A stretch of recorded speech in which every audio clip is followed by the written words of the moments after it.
Good morning, bore da. Croeso, welcome to Rhythm Christian Fellowship service this morning.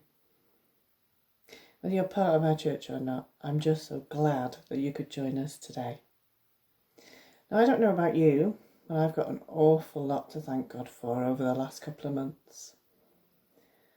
I can't say, though, that it's been a smooth journey. It's been quite bumpy. And we as a family have had the death of Pete, we've had house fire, we've had illness, but we've also had a beautiful baby born to us. I've seen over the last few months, what I've witnessed is the family, the church family, pulling together, offering prayer, offering practical help in these difficult times. And what we don't do is pray that once when we might get a request. We continue to pray and continue to care and hold each other in our thoughts. It is a continuing relationship after all. And in a nutshell, we're in it for the long haul. Now you guys, from the smallest to the biggest, are my family. After all, the Bible says God sets the lonely in families. It says that in Psalm 68 verse 9. He chose you to be my family and me to be part of your family. And I am so grateful for the love and the care and the support that I've received over the last few months.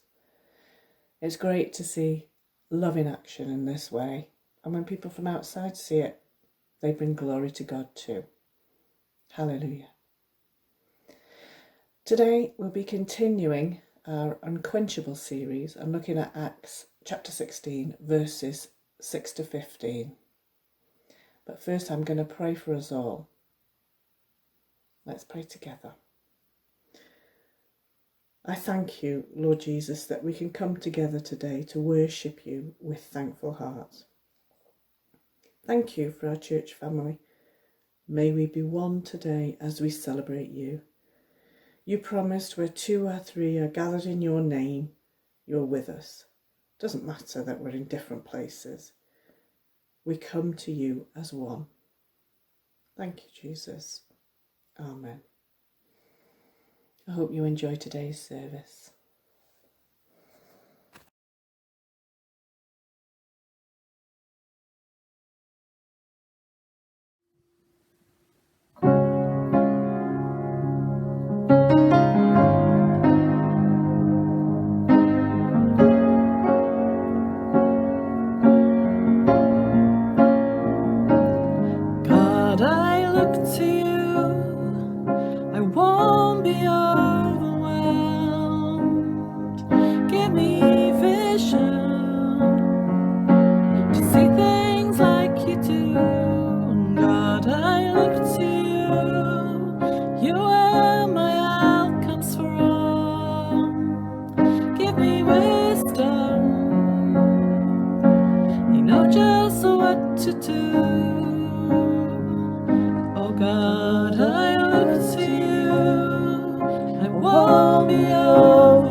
Forever.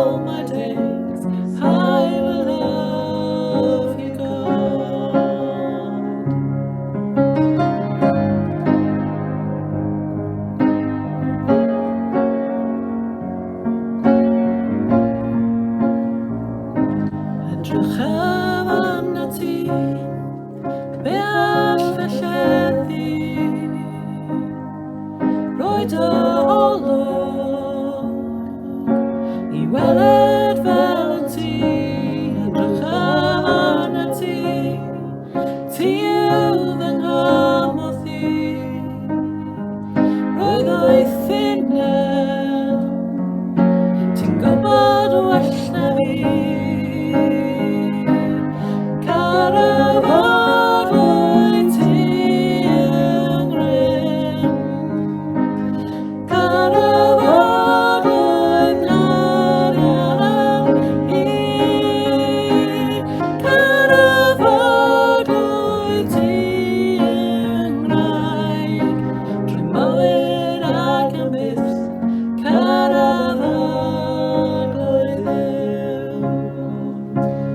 Hallelujah, our God reigns. Hallelujah, our God reigns. Hallelujah, our God reigns. Forever all my days. Hallelujah. Hallelujah, brenin oed. Hallelujah, brenin oed. And hallelujah, brenin oed. Trwy mywyd ac am byth. Hallelujah, trwy mywyd ac am byth. Hallelujah.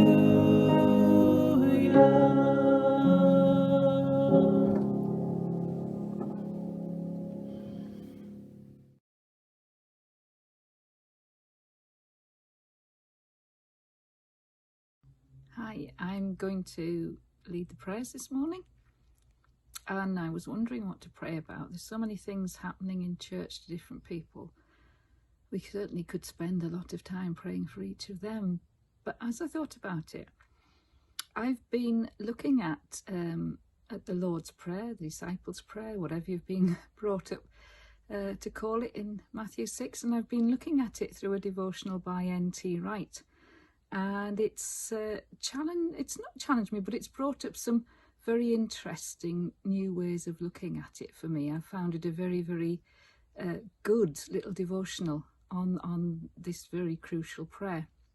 So I wanted to take some of that today and just look at it. You could break down every single line and do it as a reflective prayer, every single line. Just maybe you want to take that and do that as the week goes on, but just to look at the first two parts of it really. Our Father in heaven, hallowed be your name, is an amazing thing. Our Father in heaven, hallowed be your name. We're talking to the great Creator God, the Almighty God. Yet, because we belong to him, we're part of his family, and we have this huge privilege of calling him Abba Father. And we've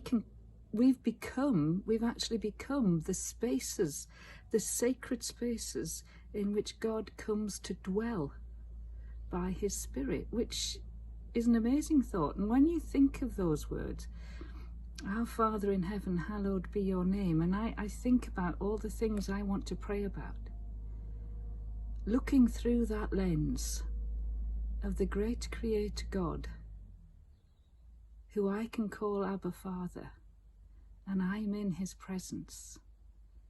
It puts a different lens on them. So as you pray those, as you think about the incidents, the things, the people that cross your mind today, just think of them from that perspective, that you're addressing the Father, Creator of all things, directly on those issues. And it goes, the next line, may your kingdom come and your will be done on earth as it is in heaven. And N.T. Wright says about that, the ultimate victory was won at the cross. The power of death was defeated and could not hold him. in the grave. Yet we continue to pray for kingdom moments on earth now, as in heaven, wherever sin and death are trying to choke the life out of us, out of those we love, out of people in God's world. I think sometimes I've gone through that line, may your kingdom come and your will be done on earth as it is in heaven, far too quickly, and not given it the weight that it should have. But when I think of people, situations I might be facing, situations people I know are facing, situations people in our church are facing, situations people around us are facing, our nation is facing, situations in the health service, in the political world, we can bring the kingdom to touch that now by praying about that. Your kingdom come and your will be done on earth as it is in heaven right now. So as we read the Lord's Prayer together, I'll just stop after each little line, and you might want to either out loud or in quietly just address one or two situations, whatever God brings up. So let's pray. Our Father in heaven, hallowed be your name. Your kingdom come, your will be done, on earth as it is in heaven. Give us this day our daily bread, and forgive us our debts, as we also have forgiven our debtors. And do not bring us to the time of trial, but rescue us from the evil one.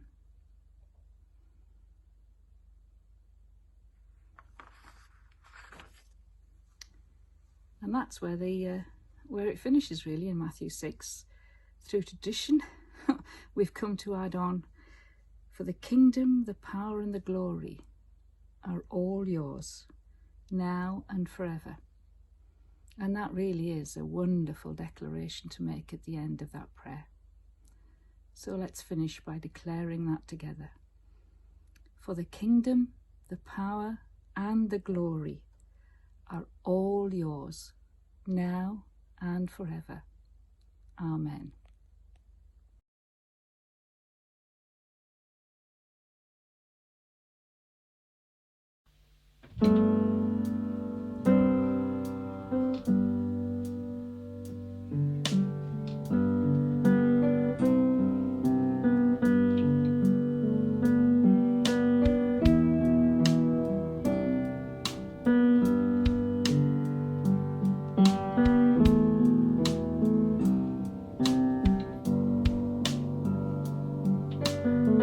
We've come to join the song, sung long before our lives, to raise our voice along,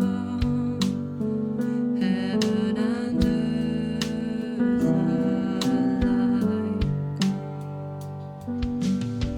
We've seen your faithful hand, your mercy without end, the King who bled and died, a God who sacrificed.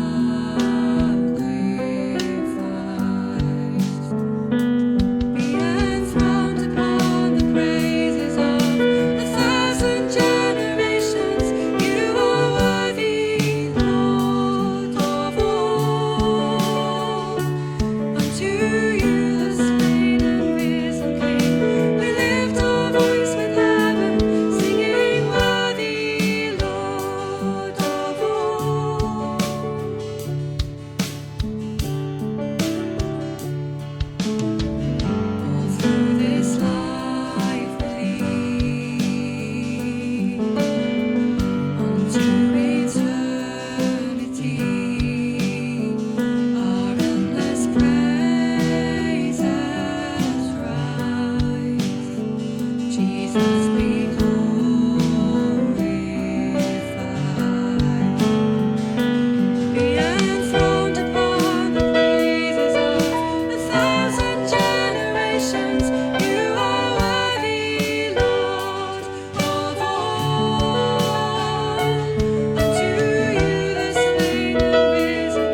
Paul and his companions travelled throughout the region of Phrygia and Galatia, having been kept by the Holy Spirit from preaching the word in the province of Asia. When they came to the border of Mysia, they tried to enter Bithynia, but the Spirit of Jesus would not allow them. So they passed by Mysia and went down to Troas. During that night, Paul had a vision of a man of Macedonia standing and begging him, "Come over to Macedonia and help us." After Paul had seen the vision, we got ready at once to leave for Macedonia, concluding that God had called us to preach the gospel to them. From Troas, we pulled out to sea and sailed straight for Samothrace, and the next day we went on to Neapolis. From there we travelled to Philippi, a Roman colony and the leading city of the district of Macedonia, and we stayed there several days. On the Sabbath, we went outside the city gate to the river, where we expected to find a place of prayer. We sat down and began to speak to the women who had gathered there. One of those listening was a woman from the city of Thyatira named Lydia, a dealer in purple cloth. She was a worshipper of God, and the Lord opened her heart to respond to Paul's message. When she and the members of her household were baptized, she invited us into her home. "If you consider me a believer in the Lord," she said, "come and stay at my house." And she persuaded us.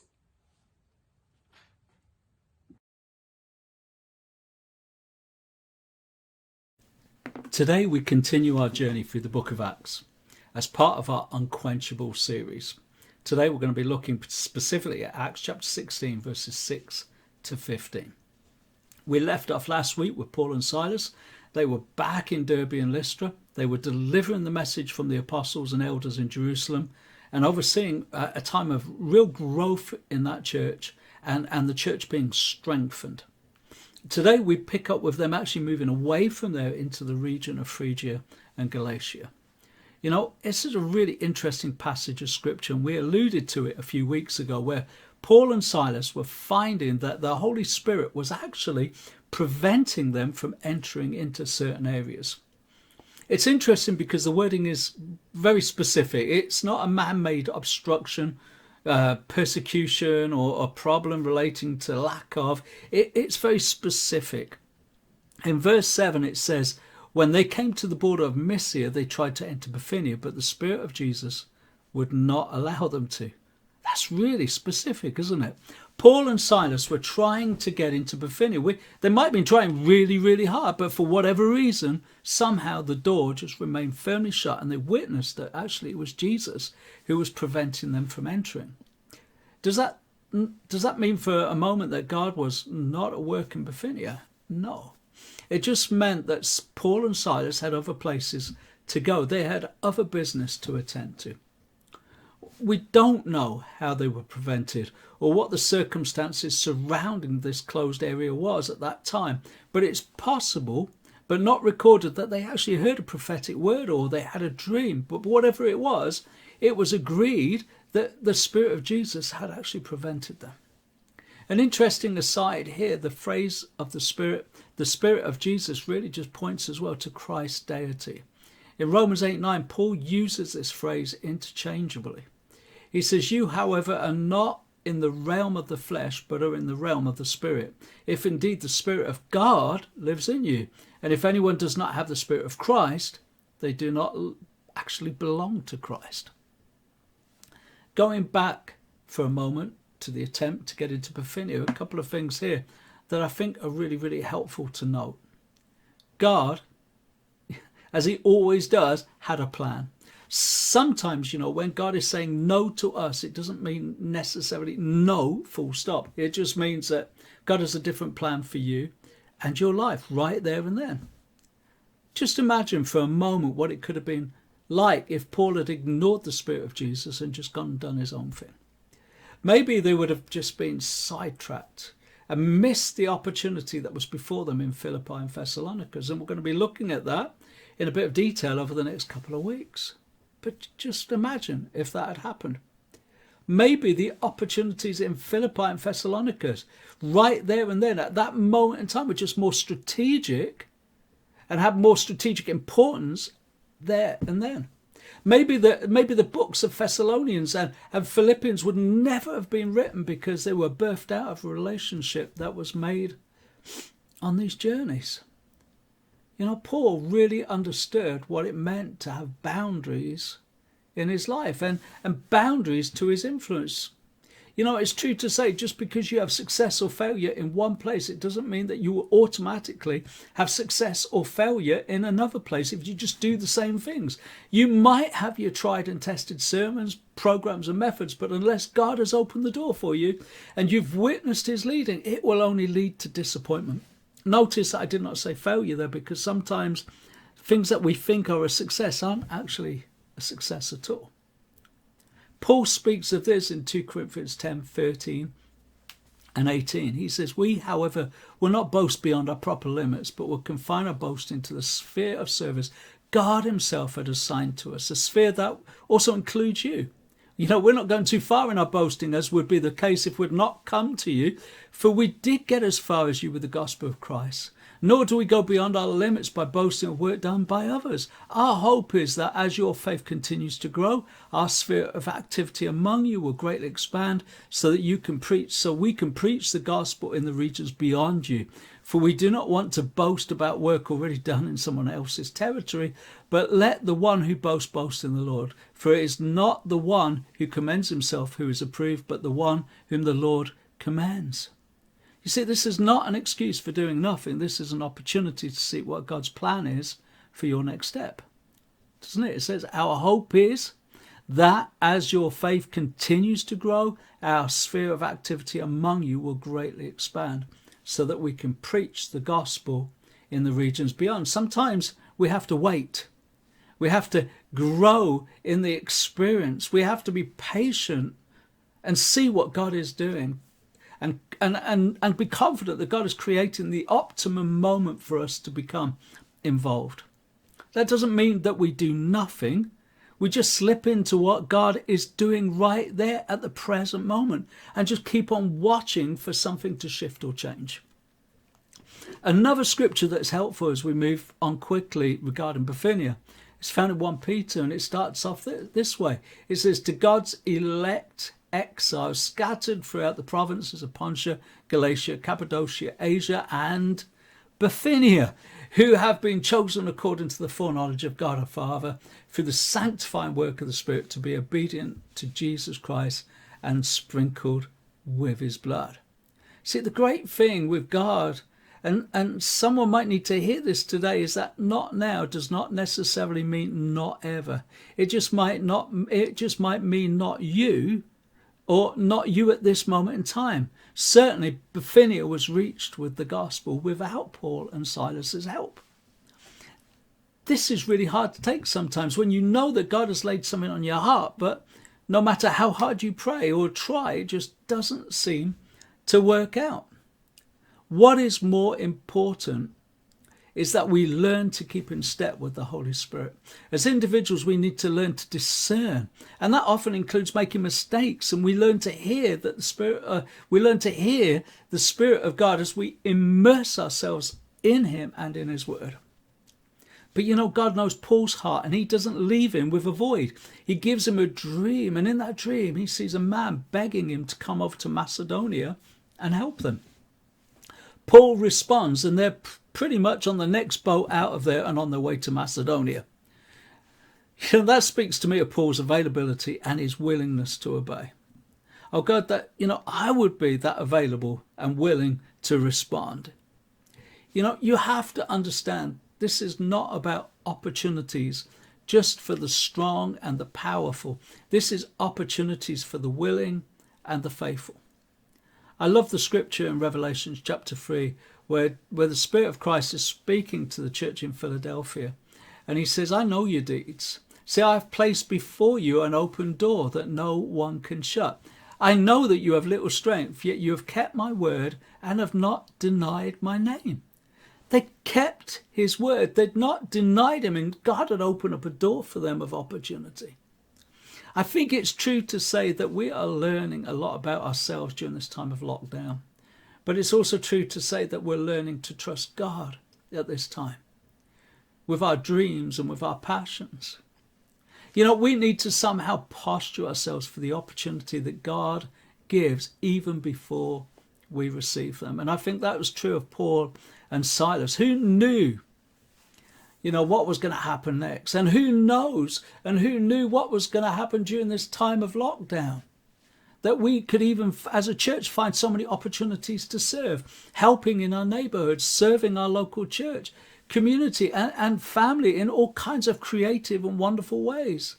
You see, God is always at work, and we need to be attuned to recognise it and be willing to be involved. Paul and Silas, they follow the vision. And the amazing thing is their first experience is actually not with a man of Macedonia, but with actually a woman by the river of Philippi.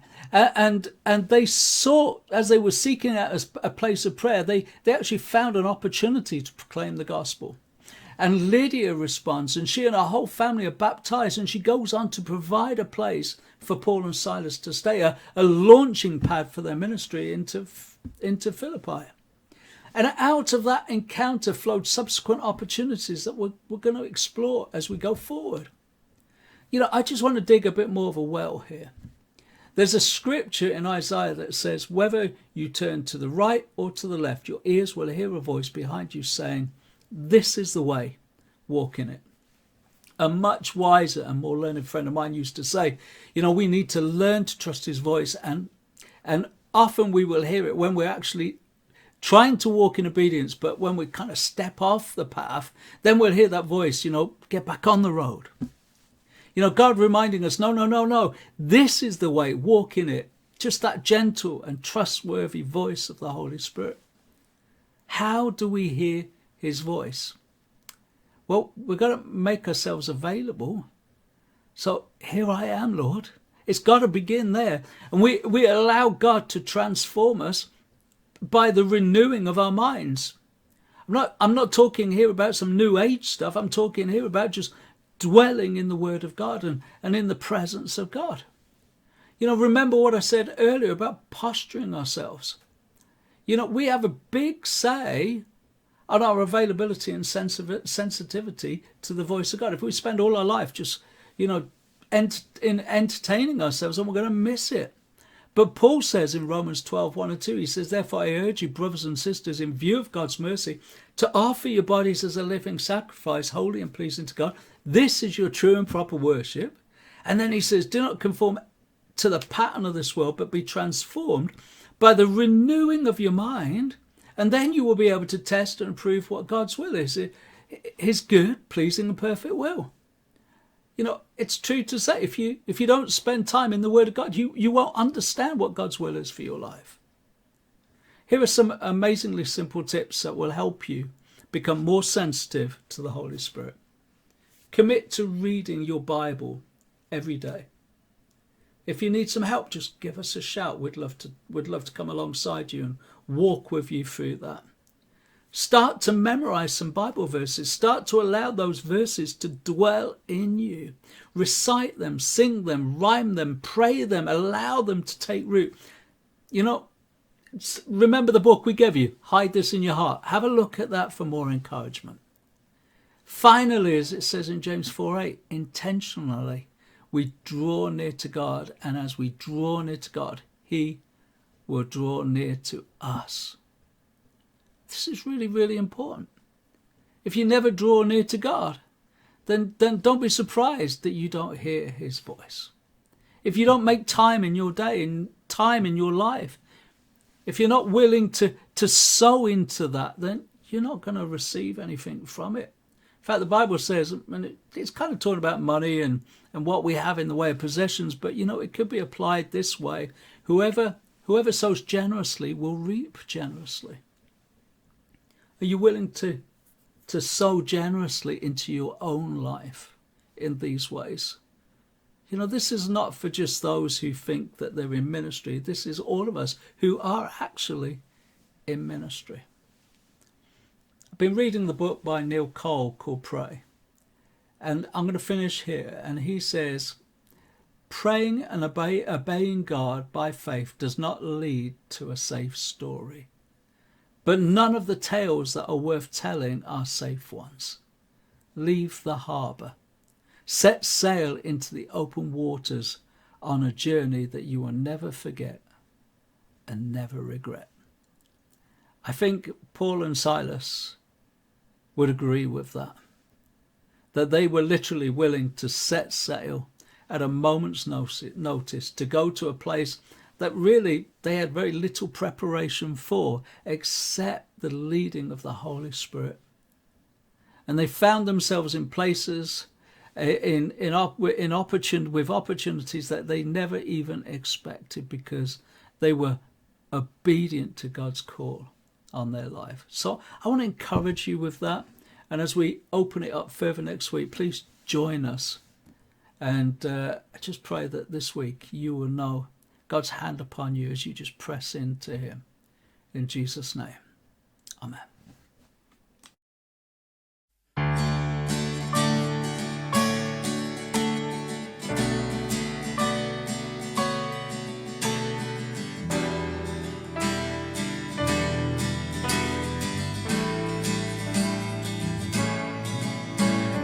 Oh, yes.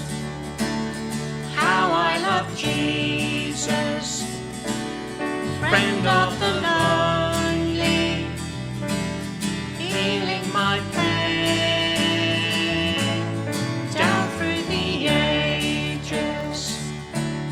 He never changes. Oh, I love Jesus, ever the same. Oh, yes, how I love Jesus, finding the lost. He shows them the way. He makes the blind see. He sets the bound free. When you love Jesus, night turns to day. Oh, yes, how I love Jesus. All who have wandered, lost and alone, no condemnation, just restoration. Those who love Jesus, he welcomes home. Oh, yes, how I love Jesus, hope for the hopeless, peace for the storm. All of my morning, he turns to dancing. Oh, I love Jesus, God's precious Son. Oh, yes, how I love Jesus. He is my Savior. He is my Lord. Oh, yes, how I love Jesus. He is my Savior. He is my Lord. Oh, yes, how I love Jesus. He is my Savior. He is my Lord. Oh, yes, how I love Jesus.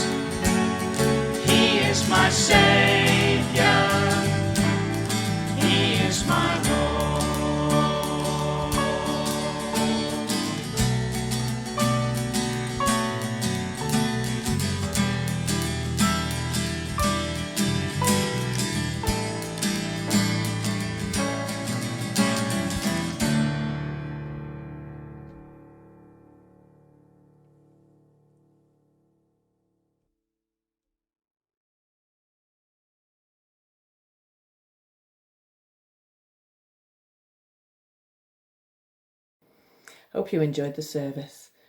Thank you to everyone who contributed to it, and thank you for taking part by watching. It's certainly more difficult, isn't it, to feel part of a family over a phone, a tablet, a computer, but we're all here for each other. And I'd like to encourage you, if you do need help with anything, whether it's a prayer or a practical help, just ask. And do remember as well, as Warren W. Wiersbe said, the bumps are what you climb on. We're going to say some prayers together now, starting with the one that the Lord himself taught us how to pray. Let's pray together. Our Father in heaven, hallowed be your name. Your kingdom come, your will be done, on earth as in heaven. Give us today our daily bread. Forgive us our sins as we forgive those who sin against us. Lead us not into temptation, but deliver us from evil. For the kingdom, the power and the glory are yours, now and forever. Amen. And we're also now going to pray our church prayer that reminds us of our church vision. Father, make us a church without walls, where Jesus Christ is the core of everything we do. Teach us how to love people better. Help us make disciples. Holy Spirit, equip us for reviving faith in our own communities. Keep us growing and maturing in you. Amen. And now let's say the grace together. The grace of our Lord Jesus Christ, the love of God, and the fellowship of the Holy Spirit be with us all evermore. Thank you so much for being with us today, and we hope to see you next week. God bless.